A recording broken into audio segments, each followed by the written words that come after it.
At baka nakakalimutan din natin na sa pamagitan ng ating pagkabinyag, lahat tayo ay may pagkapari din. Lahat po kayo ay pari din. Paano kayo pari? Pag kayo din ay nagdarasal para sa iba. So, let that be our challenge for today, wherein we remember Jesus as our high and eternal priest. Continue to pray for others. Continue to ask God for His blessing for others.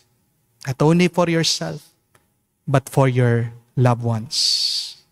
It is a consoling fact, nakakapagpalubag po ng kalooban, na pag tayo ay dumadaan sa mga hirap, sa mga pagsubok, alam natin na merong isang pari sa simbahan na nagdarasal para sa atin.